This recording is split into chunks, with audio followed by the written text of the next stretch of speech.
ಏನು ಇವತ್ತು ಈ ಸುದ್ದಿಗೋಷ್ಠಿಯನ್ನು ಕರೆದಿದ್ದೇವೆ ಅಂದರೆ, ಇದುವರೆಗೂ ರಾಜಕಾರಣಿಗಳ ಕಥೆಗಳು ನಮಗೆ ಬೇಕಾಗಿಲ್ಲ. ಸ್ವಾತಂತ್ರ್ಯ ಬಂದು 78 ವರ್ಷಗಳಾಗುತ್ತಿದೆ.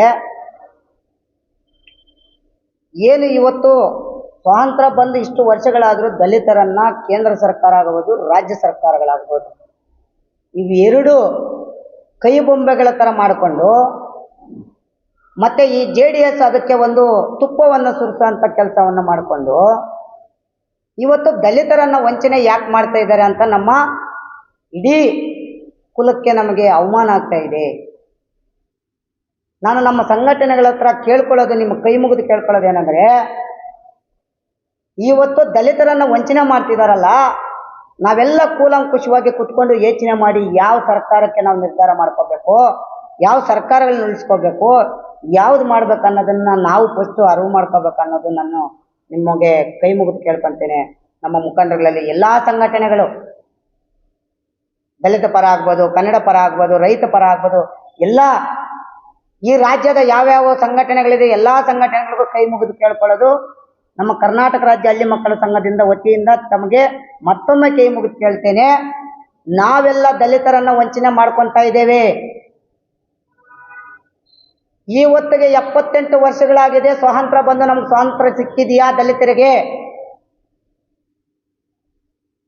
ರಾಜ್ಯ ಸರ್ಕಾರ ಬಂತು, ಕೇಂದ್ರ ಸರ್ಕಾರಗಳು ಬಂದು ಇವತ್ತು 78, ಇನ್ನು 2-3 ದಿನ ಹೋದ್ರೆ 79ಗೆ ನಾವು ಹೋಗ್ತಿದ್ದೇವೆ. ಇವತ್ತು ನಮ್ಮನ್ನ ಕಡೆಗಣಿಸಿಕೊಂಡು ಇವ್ರ ಮೇಲೆ ಅವ್ರಿಗೆ ಎತ್ತು ಕಟ್ಟೋದು, ಅವ್ರ ಮೇಲೆ ಇವ್ರಿಗೆ ಎತ್ತು ಕಟ್ಕೊಂಡು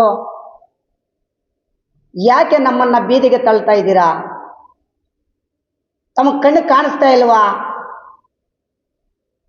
ನಮ್ಮ ಜನಾಂಗಕ್ಕೆ ಈಗಾಗಲೇ ಮೀಸಲಾತಿ ಕೊಡಬೇಕಾಗಿತ್ತು. ಮಾದಿಗ ಜನಾಂಗಕ್ಕೆ 1 ವರ್ಷದ 2 ತಿಂಗಳಾಗ್ತಾ ಇದೆ.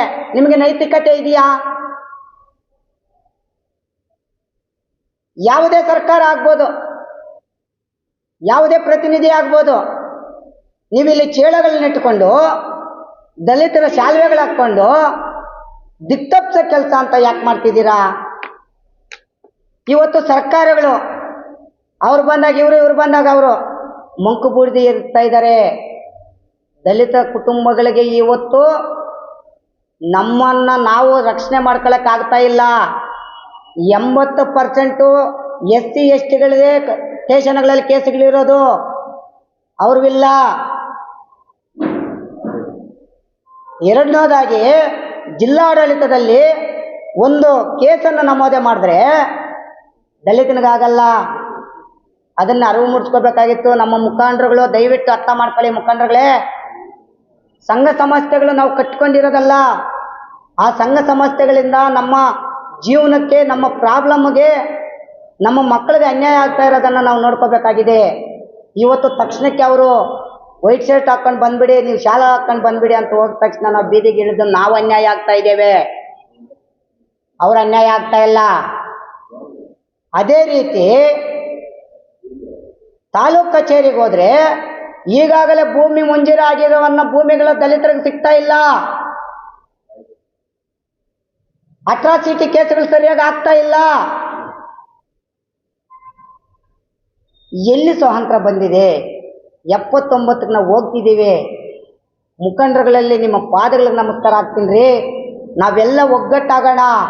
ಮುಂದಿನ ಚುನಾವಣೆಗಳು ಬಂದಾಗ ಅವ್ರಿಗೆ ತಕ್ಕ ಪಾಠ ಕಲಿಸೋಣ. ನಾವೇ CM ಆಗ್ಬೋದು, ನಾವೇ MLAಗಳಾಗ್ಬೋದು, ನಾವೇ MP ಗಳಾಗ್ಬೋದು. ಸ್ವಾಭಿಮಾನವಾಗಿ ಇದ್ದೀವಿ ನಾವು. ಇವತ್ತು ದಲಿತರ ಕಾಲೋನಿಯಿಂದ ಬರೋದು ನಿಮ್ಮ ಹೋರಾಟಕ್ಕೆ. ಎಲ್ಲಿ ನಿಮಗೆ ಪ್ರಚೋದನೆ ಇದೆ? ಸ್ವಾತಂತ್ರ್ಯ ಬಂದು ಇಷ್ಟು ವರ್ಷ ಆಯ್ತಲ್ಲಪ್ಪ, ಯಾವ ಮಹಾನುಭಾವನ ಹೋಗಿ ಒಂದು ಮಶಾಣಗಳು ಕೊಡ್ಸಿದ್ದೀರಪ್ಪ? ಬಂದು ಇಲ್ಲಿ ಬಹಿರಂಗವಾಗಿ ಕೊಡ್ರಿ. ಶಿಲ್ಘಾಟ್ ಸರ್ಕಲ್ಗೆ ಹೋಗೋಣ, ಈ ಚಿಕ್ಕಬಳ್ಳಾಪುರ ತಾಲೂಕದ ತಕೊಳ್ಳೋಣ. ಬಹಿರಂಗವಾಗಿ ಮಶಾಣಕ್ಕೆ ಹೋಗೋಕ್ಕೆ ದಾರಿಗಳಿಲ್ಲ. ಇವತ್ತು ಗೋಕುಂಟೆಗಳಿಲ್ಲ. ಎಲ್ಲಿ ನೀವು ಮಾಡ್ತಿರೋದು? ದಲಿತರಿಗೆ ಎಲ್ಲಿ ಒಳ್ಳೇದು ಮಾಡ್ತಾ ಇದ್ದೀರಾ? ದಲಿತರ ಮಗು ಯಾವನೋ ಒಬ್ಬ ಸತ್ತ, ಬಾಬು ಅನ್ನೋನು ಎತ್ತಿ ಆ ಮುಂದೆ ಇಟ್ಕೊಂಡು ಬೊಮ್ಮಲಾಟ ಆಡ್ತಾ ಇದ್ದೀರಾ. ಈ ಚಿಕ್ಕಬಳ್ಳಾಪುರ ತಾಲೂಕಲ್ಲಿ ಬೊಮ್ಮಲಾಟ ಆಡ್ತಕ್ಕಿದ್ದೀರಾ ನೀವೆಲ್ಲ. ನಮಗೆ ಅವರೊಂದು ಪಕ್ಷ ಬರೋದು, ಇವರೊಂದು ಪಕ್ಷ ಬರೋದು. ಪಕ್ಷಗಳು ಬಂದ್ರೂ ದಲಿತರ ವಂಚನೆ ಮಾಡ್ತಿದ್ದೀರಾ ನೀವು. 79ಕ್ಕೆ ಸ್ವಾತಂತ್ರ್ಯಕ್ಕೆ ಹೋಗ್ತೀವಿ, ದಲಿತರ ಮನೆಗಳ ಹತ್ರ ನಲ್ಲಿಗಳು ಕರೆಕ್ಟಾಗಿ ಹಾಕಿದ್ದೀರಾ?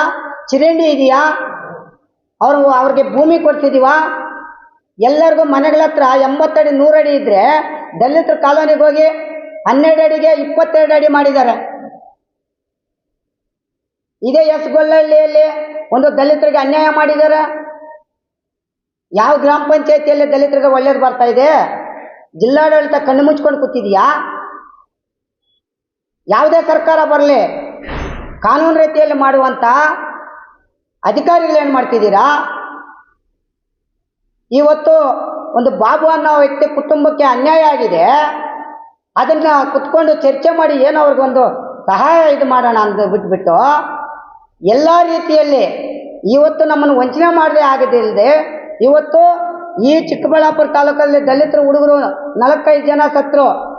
ಎಲ್ಲಿ ನೀವು ಪ್ರಚೋದನೆ ಕೊಟ್ಟಿದ್ದೀರಾ? ಯಾವ ಸ್ಟೇಷನ್ನಲ್ಲಿ ನಮಗೆ ರಕ್ಷಣೆ ಇದೆ? ತಾಲೂಕು ಕಚೇರಿಗೆ ಹೋದ್ರೆ ಒಂದು ಕೇಸು ನಮೂದೆ ಮಾಡಿದ್ರೆ ದಲಿತನಿಗೆ ಅನ್ಯಾಯ ಆಗುತ್ತೆ. ಅಲ್ಲಿ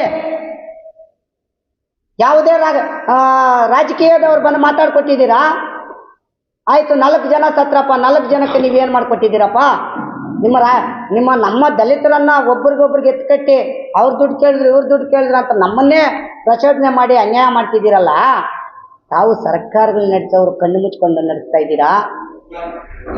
ಇವತ್ತು ಸ್ವಾತಂತ್ರ್ಯ ಬಂದು 78 ವರ್ಷಗಳು ಕಳೆದ್ರು ನಮಗೆ ಮಾದಿಗರಿಗೆ ನೀವು ಮೀಸಲಾತಿ ಕೊಡೋಕ್ಕೆ ಯೋಗ್ಯತೆ ಇಲ್ಲ ಅಂದರೆ ಸಿದ್ದರಾಮಯ್ಯ ಅವರೇ, ತಾವು ಎಲ್ಲಿದ್ದೀರಾ?